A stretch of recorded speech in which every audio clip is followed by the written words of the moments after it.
Hello, so it's Patrick Smith again here at the West Virginia Game Developer Expo 2017. I'm here with Dr. Landon, who actually works for Eastern Kentucky University, and they have a programming and gaming program. So please tell me about that, Dr. Landon. Yeah, sure. So we have a 4-year degree in computer science with a concentration in interactive multimedia. Okay. So that's game design. Sure. Concentration. Yeah. And then we have a minor as well in game content design. That's a lot more of the art aspects, 3D modeling, 3D sculpting, 2D animation. And we've been, initially started teaching classes about 10 years ago. And then we founded the Gaming Institute about 3 years ago, or four maybe. And that's really to focus kind of the efforts beyond the classroom. So to do a lot more events and to come to things like this. Sure. So are you a programmer yourself? I am. So can you give me some sort of background of how you decided to get into programming? So I think I liked computers as a small kid.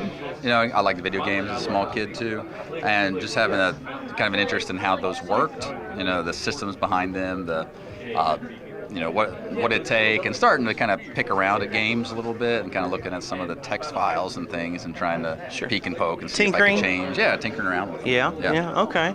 Do you have any advice for someone who's thinking about getting into programming, or they tinker at the house, didn't realize they could actually make a profession simply out of tinkering, that you'd have for somebody? Yeah, so there's probably a lot of ways. Just keep doing it, all right? Just go library, try and find materials, help. If there's communities around, there's a lot of camps and things to get involved in.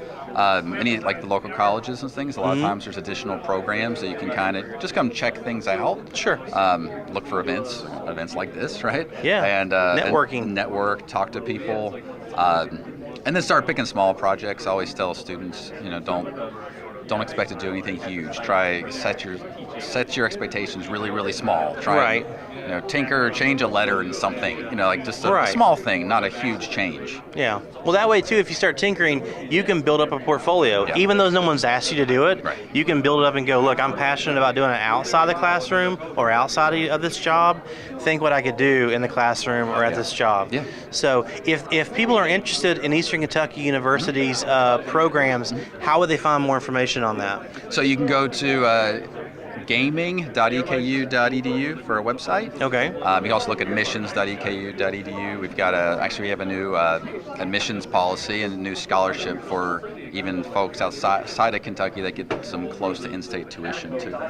Fantastic. Great. Well, thank you for taking the time to talk to us. You're welcome. Hope you enjoy the expo. Thank you. Appreciate it. Perfect.